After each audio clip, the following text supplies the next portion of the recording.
devices and radar, they're hard to see with the naked eye sometimes. And they can perform in ways that we can't. They can drop out of 80,000 feet, hover over the water, and then pop right back up again. I mean, you're talking about the energy requirements to do that in a conservative way. We still don't understand. We can't do that today.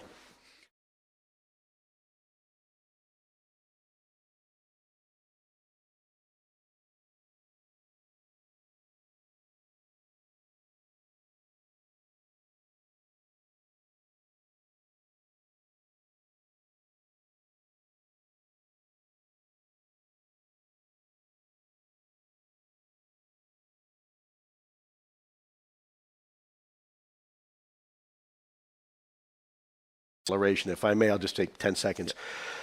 What separates these from anything else that we have in our current inventory is quite simple. There's 5 observables that associate, when you look at something as a UAP, unidentified aerial phenomena, as being truly unique. That's instantaneous acceleration, hypersonic velocity, low observability, trans-medium travel, the ability to operate in multiple environments or domains, and last but not least, in the vernacular, would be anti-gravity. The ability to fly with no wings, control surfaces, no obvious signs of propulsion, even, frankly, not even a cockpit. Because whether or not these are real, that's no longer up for debate. This is a fact. We're here, folks. The question is, what is it? Where is it from? What is its intent? And what can or should we be doing about it? Probably the most famous case that we had was in 2004. It involved the USS Nimitz Carrier Strike Group. This is a nuclear-powered, if you will, aircraft carrier, along with a fleet of other vessels, nuclear-powered, and in some cases, submarines. The better videos that was released to the public, that I will tell you there's a lot more videos that are, in my opinion, even far more compelling. They just haven't been released yet because they still remain quite sensitive, classified to some degree. Video that you saw there, it is known as the gimbal video, and because of the if you will, the orientation of this object that it has. When you look at this video, a couple things to the trained eye you'll begin to notice. First of all, is the telemetry that you see on the screen is altitude.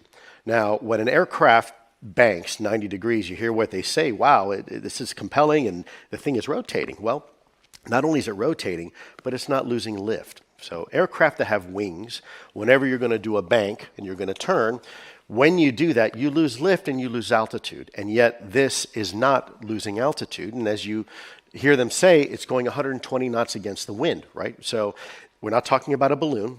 At 25,000 feet, we're not talking about a quadcopter or a drone. And we're not talking about an aircraft. And if you look at that, it doesn't really look like an aircraft, does it? It looks peculiar. It looks almost like a top. And then furthermore, what you don't see on the video, but you hear in the exasperation of the pilots, is that there's a whole fleet of them. And so what's important to know here is sometimes not just what you see on screen, but it's the complete picture. Sometimes it's what you don't see, and also what you can hear. And so part of our investigation was to go talk to the pilots and say, what exactly did you see? Right? When you said there's a whole fleet of them, what did they look like? How were they maneuvering? What were they doing? Right? And this is probably one of the better videos that was released to the public. That I will tell you there's a lot more videos that are, in my opinion, even far more compelling. They just haven't been released yet because they still remain quite sensitive, classified to some degree. But that's what you're seeing in that video there. The other one, if you want, I'm happy to walk through that one as well. That's what all of our pilots are reporting. Surface. Yeah. So look, I think we all want to know, do you think any government has recovered a crashed UAP? So what I've said for the record, which is unfortunately all I can say, is that it is my belief that the United States is in possession of exotic material. And unfortunately, that's about all I can say at this time.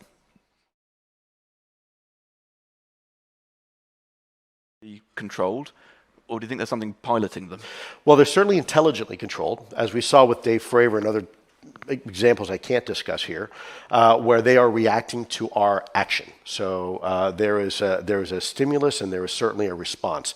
So this isn't some sort of random atmospheric anomaly or something like that. So they are intelligently controlled. The question is what and who is controlling them. And that is precisely what we are trying to figure out today. You got any? Can you tell us about the most compelling evidence you've seen? Can you describe I can't. any of its characteristics? Is it pictures? Is it films? Is it what kinds of things? Yes, yes, and yes. It's videos, it's pictures, it's the intelligence reporting. We've been visited for. Is this since, it seems like flying saucer, the idea of the flying saucer seems to be a sort of post-war phenomenon. Do you think it's the last century, or do you think it goes back further than that? Fantastic question. Let me share with you an experience that I had at in Rome not too long ago. I had the honor and pleasure of sitting down with some individuals that were out of the Vatican. And there was a scroll, and in this scroll it was written in Latin, and it was a communique between a Roman soldier and a Roman general, some 2,000 years ago. And what they described in this communique was the name for the Roman shield is eclipus, means like eclipse, like a sun. And so they described these flaming Roman shields in the sky that would follow them from battle space to battle space. So it is quite possible we are dealing with something that could be potentially, not necessarily even from outer space. Believe it or not, it could be from right here. It could be right from this planet, and we're just now at a point where technologically we're beginning to interact with it. I'll give you another case in point. Up until very recently, the last 100 years or so, we believed as a species there were only two types of kingdoms of living organisms, and that was animal and plant. And then about 150 years ago, we realized that fungi was its own kingdom of life form. And about 100 years ago, we realized there were these little microorganisms that someone famously screamed, little beasties, little beasties. And there's a whole another kingdom of life form that has been invisible to us since we've been Homo sapiens sapien. And we just now realize, and by the way, the biomass of that one kingdom alone outweighs the total biomass of the animal and plant kingdom put together. And it's been completely invisible to us. So we have to be very careful going down that road when we say, well, if it's not ours and if it's not from Earth, it must be from outer space. It could be, but there's other options as well.